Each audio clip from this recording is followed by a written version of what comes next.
Brought to you by the Southpaw Platform.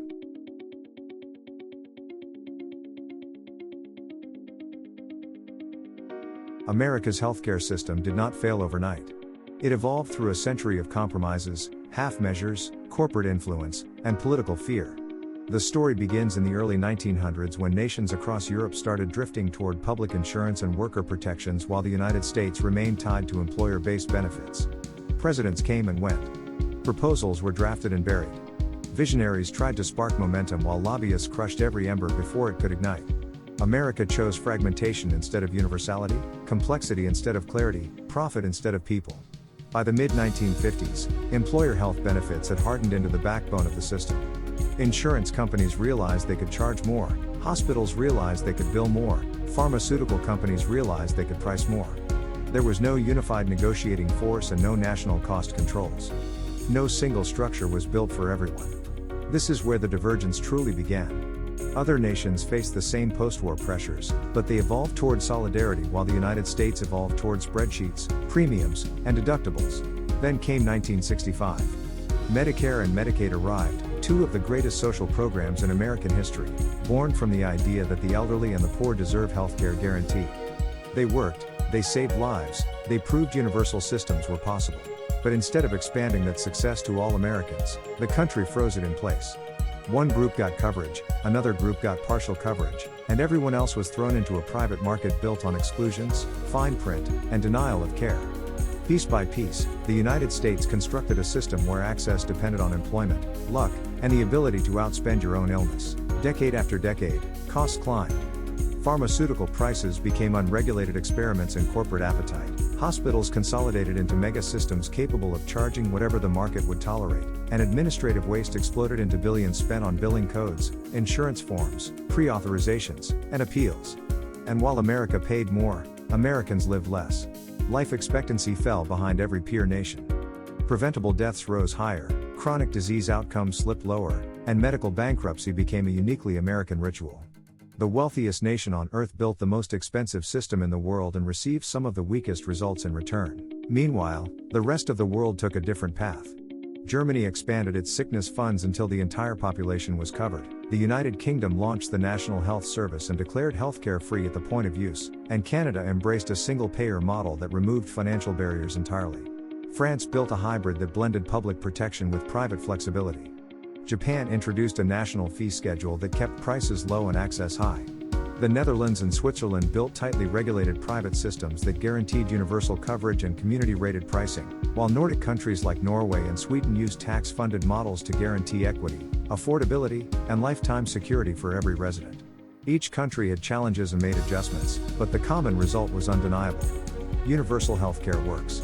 It reduces financial fear, strengthens public health, increases life expectancy, lowers infant mortality, and makes prescription drugs affordable while preventing medical bankruptcy and giving workers freedom to change jobs.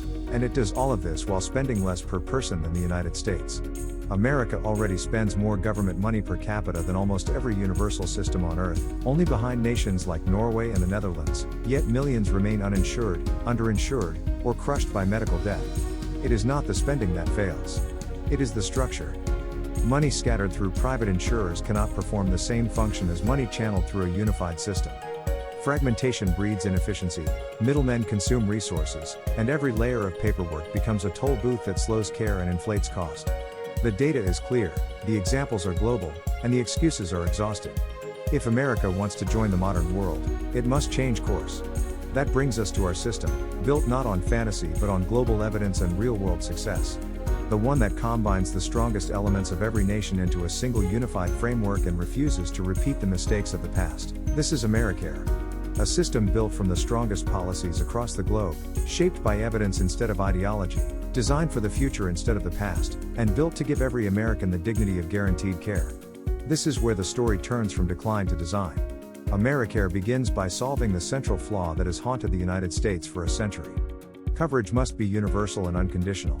Every resident will be enrolled at birth or upon establishing residency, with no employer ties, no risk assessments, no denials, no fine print, no gaps, and no games. Universality is not just a mechanism.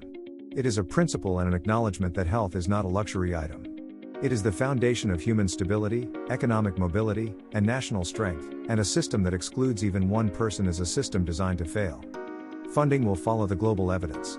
The United States already spends enough public money to cover everyone. The issue is how inefficiently that money moves. Americare eliminates the labyrinth. Instead of thousands of private plans with different rules and networks, the nation will operate one unified public insurance program. This single-payer framework is modeled on the successes of Canada, Taiwan, and the Nordic systems. It channels resources directly into care instead of bureaucracy.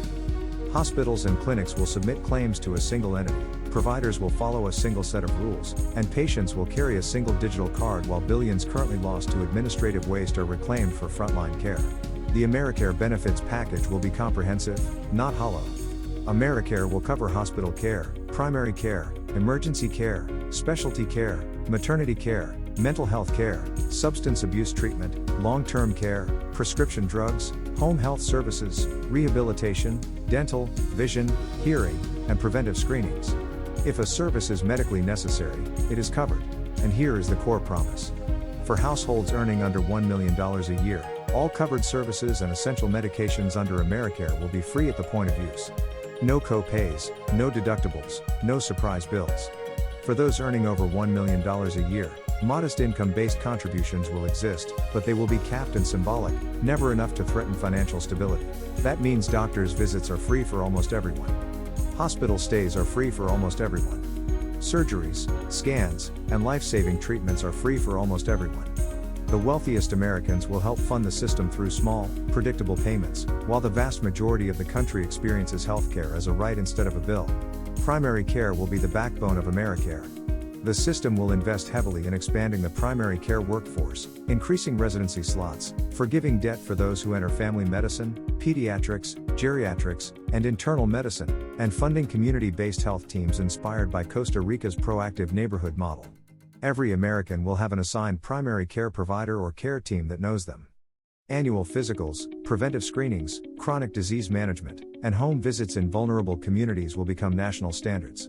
Countries that prioritize primary care consistently achieve better outcomes at lower cost. Americare will follow that evidence without hesitation and without asking ordinary people for a single dollar at the point of care. Access and wait times will be a central priority.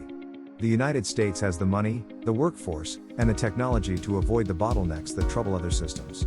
Americare will expand capacity where needed by funding more clinics, urgent care centers, telemedicine networks, and mobile units in rural and underserved regions. A national scheduling and referral system will match patients to the soonest available provider, and when necessary, Americare will contract with private facilities to prevent dangerous delays. Digital infrastructure will transform administration instead of suffocating it.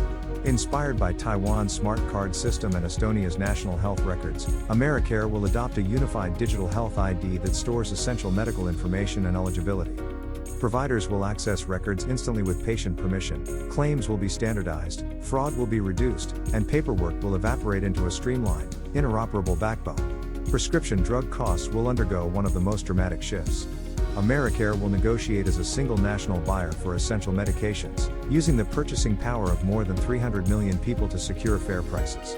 Essential drugs will be free at the point of use for everyone under $1 million in annual income, and even above that line, contributions will be small and tightly capped. Insulin, inhalers, antibiotics, antivirals, cancer drugs, and mental health medications will be priced responsibly instead of exploitatively. No parent will drive across borders for affordable medicine. No senior will split pills to stretch a prescription.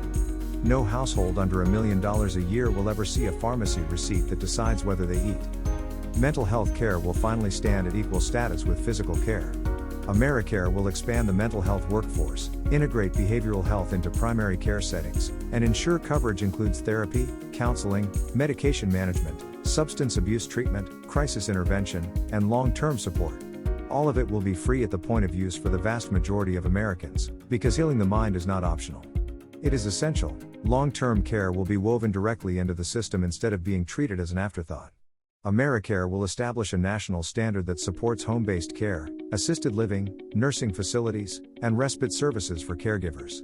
Inspired by Nordic models, it will protect families from collapse, protect seniors from abandonment, and protect caregivers from burnout, without forcing ordinary households into financial ruin. Equity will be a guiding principle, not a slogan. Rural communities will receive targeted investments, urban clinics will receive stable funding, and underserved neighborhoods will gain mobile units, specialists, translators, disability access, transportation support, and culturally competent care. The long-standing racial, economic, and geographic divides in health outcomes will be confronted with data, funding, and enforcement. The economic benefits will be profound. Employers will no longer be forced to act as insurance brokers. Workers will no longer fear losing coverage when changing jobs. Entrepreneurs will start businesses without gambling their health, and families will finally be able to plan their futures without medical bills lurking in the background like a loaded trap. Productivity will rise as chronic conditions are managed early. Medical bankruptcy will vanish as a concept. Businesses will redirect money from bloated premium payments into wages, innovation, and growth. A healthier nation will become a more stable, creative, and resilient nation. Americare is not a dream. It is a synthesis of global best practices refined into a single, powerful, future-facing model. It learns from Canada's simplicity, Japan's discipline, Germany's equity, France's generosity, the Netherlands' accessibility, Norway's investment, Taiwan's innovation, Costa Rica's prevention, and Cuba's community health philosophy, and then shapes those lessons for the American reality. This is the future of American healthcare. This is the system that will save lives, reduce fear, and end the era of financial suffering tied to illness. This is the moment the United States finally joins the rest of the developed world in guaranteeing healthcare as a right instead of a privilege. Americare is not just a policy. Americare is a promise. It is the promise that your life matters, that your health matters, and that your family will never again stand alone against a system designed to overwhelm you. It is the promise that we will replace chaos with clarity, fragmentation with unity, and profit-driven fear with people-centered security. It is the promise that for anyone earning under $1 million a year, the cost of care at the point of use will be zero. And it is the promise that the era of American medical fear will end, and the Americare era of dignity will begin. I'm Ryan Guerrero, and I'm running for California's 18th Congressional District. I approve this message.